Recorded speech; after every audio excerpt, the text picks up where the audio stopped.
This is a small storeroom of the Lost Property Department of the London County Council.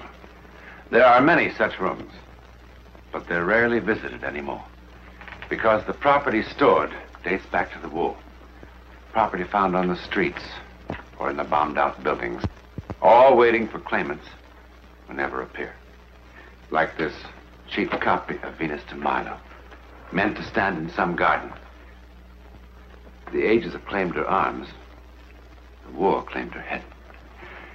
Like on what mantelpiece do you suppose this old clock was standing when the bomb hit? Calmly ticking. Time stopped for it at 7:36 a.m. or p.m. What difference does it make? Baby strollers, cartons full of things, all tagged with the place and date of their destruction. The East End Arena, September 17th, 1944. Everything in this room could tell 100 stories.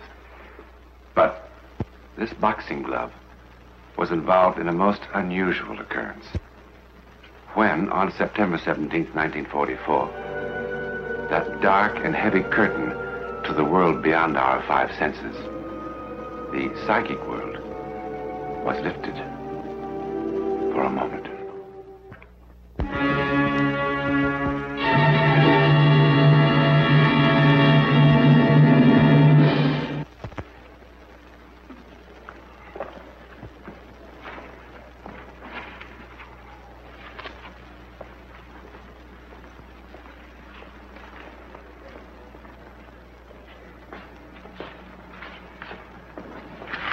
Mike. Hello, Yank. Sorry I'm late. Oh, it's all right. I had a bit of shopping to do. Fish and chips. I know. But we're betting the purse, aren't we?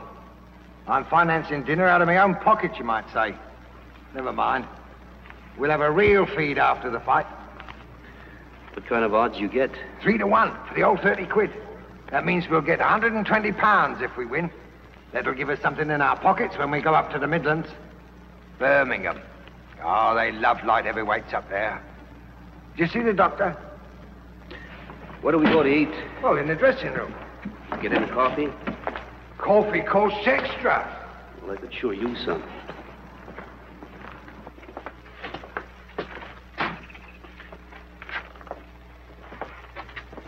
This is sure crummy.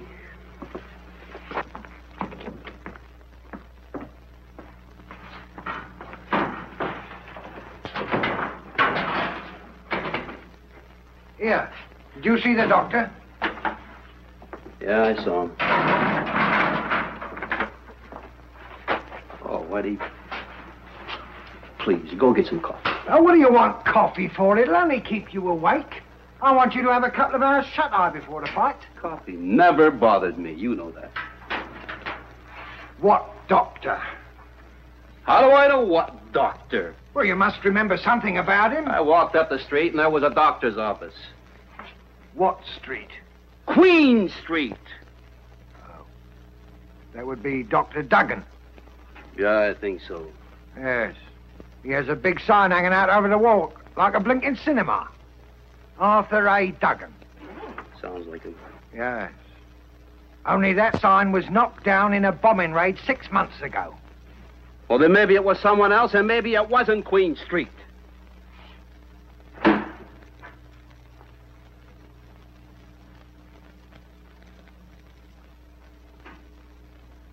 All right, Whitey. I lied to you. I didn't see any doctor. You know, I'm getting too old to fight. It's the only trade I know. You know something, Whitey? The Army wouldn't even have me. That's why I'm in the Merchant Marine now. And why don't you ship out? Oh, I intend to. But I just wanted a little money. I got my eye on a bar and grill. You ought to see this place. It's a real pretty place. That's a pub. It's a nice little place up in Hoboken, Wayne. Yank, don't you realize you're risking your life? But it's my life, isn't it? What am I supposed to do? Sit out in front of some Fight Club with my cap on my knee saying, please help the poor? Well, I don't like it.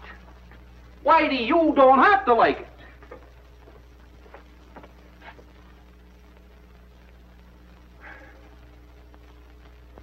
Never mind. I'll get you some coffee. Anybody mention coffee? I take it this is your fighter. Mr. Sanderson, Yank Dawson. He manages the other fella. How are you, Dawson? Sound in wind and limb, I hope? My. Well, I hope so. I really hope so. This my boy's a bit of a savage, I'm afraid. Not much skill, but when he hits somebody, bang, bang. That's all she said, as you Americans would say. Here, drink up. My tiger's late. I'll get some fresh for him when he comes in. Thank you, Mr. Sanderson. Thank you.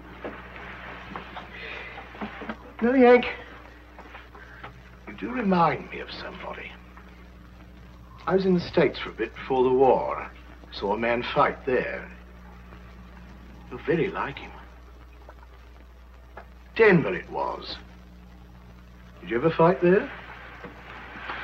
150 million Americans. Stands to reason 2 of them can look alike. No, couldn't be the same chap.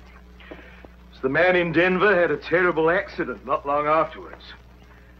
They won't let him fight. Broke his head right open, I heard. Right there. Must have been someone else you saw in Denver, because I never fought in Denver. You're a fool to be fighting, you know. It's a nasty scar. You're quite sure you're all right? Why don't you mind your own business? Of course he's all right. Well, I hope so. I really hope so. Why don't you get out of here? All right, yes, I must go and find my tiger. We don't worry about accidents here, do we, Whitey? Not with old Paddy Terhune about. Who's Paddy Terhune? Oh, he's dead. In a manner of speaking. But you didn't tell him about Paddy? I was sure you had. Oh, inhospitable. Very inhospitable. Oh, come off it now. What do you mean, come off it? Here's a Yank ready to fight at the old East End Arena, and nobody tells him about Paddy. And Paddy's such a friendly ghost, too. Mr. Sanderson, I don't want to be rude, but I do want my Yank to have a couple of hours' sleep. So if you don't No, mind... all right, if you don't want to tell him.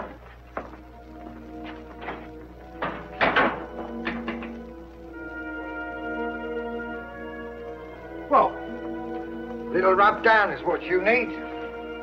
Help you to get some sleep. His tiger. Alfie Jones. Tiger, mind you, he's very clever with his hands, though. You want to remember that. That's why I told you to crowd him. Understand? Keep crowding him all the time. What was all that about a ghost, Winnie? Oh, you don't want to pay no mind to Sanderson and that stupid story. It's just childish superstition. Well, tell me anyhow. Look, you're going to fight tonight. I'm not going to fill your head now with a lot of silly twaddle. Oh, I've had so much bad luck in the last few years. I guess I'm just jumpy, Whitey. I'm sorry I acted like a kid. That's all right, boy. I don't know why I made such a fuss about it myself. Like Sanderson says, Paddy Terhune's a friendly sort of ghost anyway. He was Empire middleweight champion when he was only 18 years old. Back in 1905, that was. So when he fought Brian Cleary in 1931, he must have been 44. That's getting on a bit for a boxer, you know. And he wasn't Empire champ no more. He had a gold watch, a few good memories, and a blood clot, what nobody knew about. He fought Brian Cleary right here in the East End Arena. Brian liked the old boy. Wanted to make it quick like, you know. So he knocked him out in the second round. That was an act of mercy, Brian thought. Only that blood clot of Paddy's got dislodged. He died before they could get him into the dressing room. Well, that upset Brian a bit. Of course, he soon got over it, you know. I mean, he knew it wasn't his fault. Only 4 years later, Brian went crackers. Just before a fight one night, he suddenly started raving and swearing something awful. He said he'd seen Paddy Tyrone. Seen him, mind you, with Paddy dead 4 years already. Brian says that Paddy just stared at him and shook his head slowly from side to side, like he was trying to tell him something. And Brian says, well, what could he be telling me except, don't you fight tonight, my boy, or you'll wind up like me. Well, he fought anyway. And he was winning too, hands down. Until Frankie Shane, fighting him back as best he could, suddenly caught him with a lucky right. Oh, what a whopper. Caught him high on the forehead and pitches Brian towards the ropes and through the ropes. And he smashes his skull on the ring post. Well, now, you know as well as I do, that could never happen again in a million years. But blimey, you should have seen the newspapers. Ghost of East End Arena, they said. Paddy Tyrone back from the dead, and all that sort of tripe. See Paddy and die, they said. And there's talk of even some others, but I don't believe it. I don't believe any of it. Coincidence, that's all it is. Pure coincidence. Yeah. Coincidence.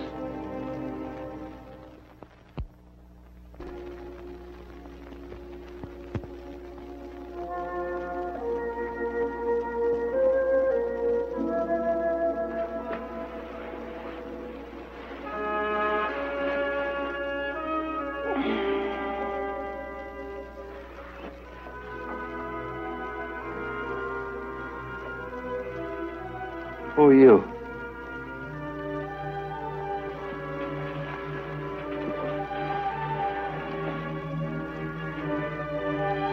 What do you want?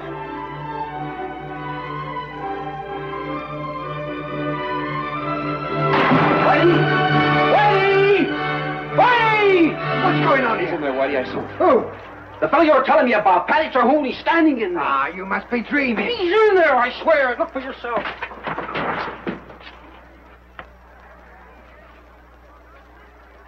In where, did you say? Believe me, Whitey. He was standing right here, and I wasn't dreaming. You weren't dreaming, Yank. What kind of a ghost takes his leave by the window? I'll tell you what kind. Come on, I'll show you your ghost.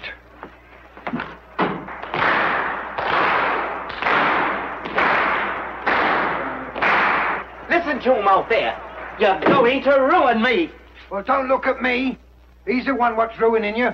Him and his psychological warfare. I got contracts with the both of you. Well, we are ready to fight. Then you two can fight.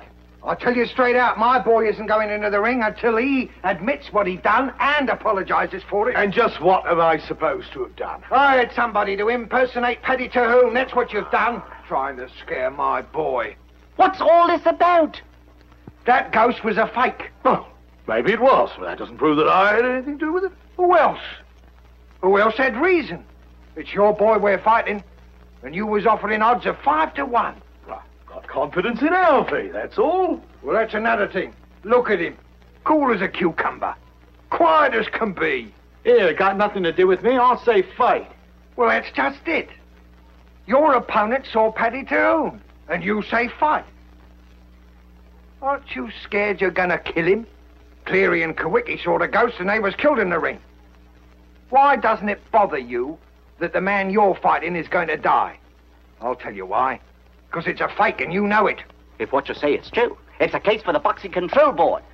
Unsportsmanlike conduct by a manager. You insisted that my boy heard about Paddy Tyrone, and you knew he was going to take a few hours' sleep. That gave you plenty of time. How long did it take to sew Paddy's name onto that sweater? Now, look here, Whitey. And who did you hire to do Paddy Tyrone? Which one of your flunkies was it? Willie Davis? He's about the right age and size. Who's Willie Davis? Oh, some used-up old fighter who'll do anything for a few quid that he can take across the road to the Red Lion and turn into whiskey. And we don't have to ask his permission to go over there and ask Willie to talk, and he'll talk, in the interest of justice and better boxing and a few more drinks. Come on. No, wait. All right. I did it. There you are, you see. Willie played the ghost. It was my idea. Well, I know I shouldn't have done it, but Willie looks almost exactly like Paddy, and with a little makeup. Well, I just couldn't resist it. There's nothing criminal in it, mind you. It's a psychological warfare, just like we do on the Germans, that's all. Only that happens to be war, where all is fair, so they say. But this is boxing. All right. Which is supposed to be a sport. Well, maybe it wasn't sporting, then. Maybe. All right, then it wasn't sporting. You've never done anything that you're sorry for? Well, if I did, I said I was sorry. Oh, I'm sorry. Sorry, Yank.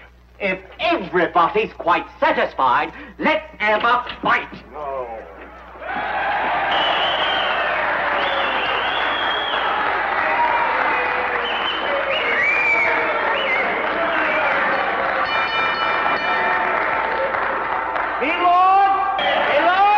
Ladies and gentlemen, Eastside Sporting Club, St. Lawrence promoter, 10 3-minute rounds, Cheapside Gold favorite, 11 stone 9, Alvin Jones.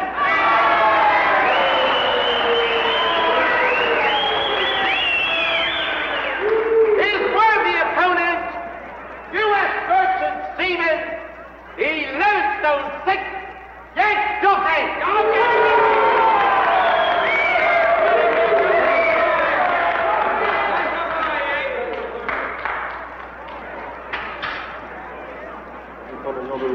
Get on the street fight. Shake hands. Come on, boss.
Now then, what happened over there? Did you just get careless?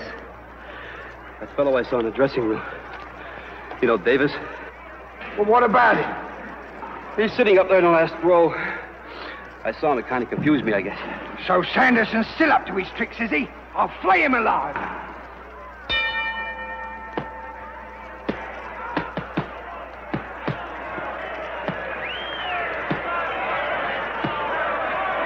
What kind of scum are you? Oh, what's the matter? That's what's the matter.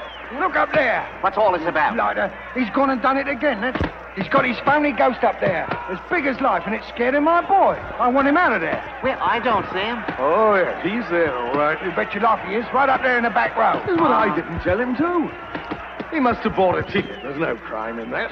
I've had enough of this. Well, I want him out of there.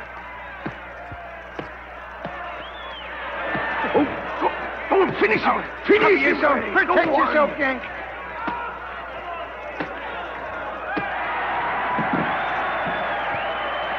One, two, three, 4, 5, 6, 7, 8, 9, 10. Don't touch him. He mustn't be moved. Let's get him to the dressing room. No, he must not be moved. Get a doctor, quick.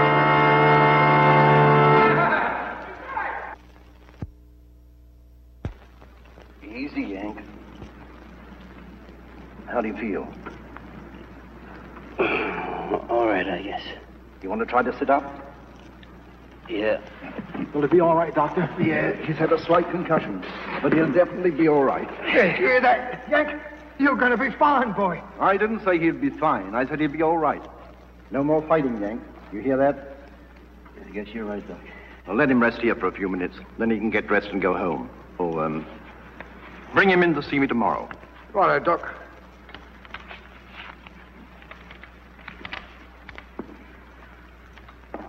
Look here, White here. I'm sorry about all this. So you should be. Lot of nonsense. Your boy would never have beat him if he hadn't been distracted. Is there a Mr. Sanderson here? I'm Sanderson. Mr. Sanderson? Yes? It's the devil's own time finding you, sir. Do you know this man? Yes, Willie Davis. Why were you sitting in the back row, Willie? Beg your pardon, sir, but the only place he's been sitting is at the police station. Under the influence, as you can see. But he couldn't. I picked him up in the Red Lion pub. There were some there that said he stole the money he spent there. But Willie said that you'd vouch for him, that you gave him the money. Oh, that's true. How long has But he been in custody? For the last hour, I'd say. That's impossible. Why, we saw him sitting here in this very arena, wearing that foolish sweater not 10 minutes ago. Couldn't have been him, sir. 10 minutes ago, he was still unconscious. Come on, Willie. But I saw him, too, between rounds. I thought Mr. Sanderson was still using psychological warfare. Well, it couldn't have been Willie. Then it was Paddy Terhune himself. I saw Paddy. I'm going to die. Oh, shut up. Must be some explanation. I saw him twice. We all saw him. Not me, remember? I didn't see him. The rest of us aren't all going to die. Oh, don't be ridiculous.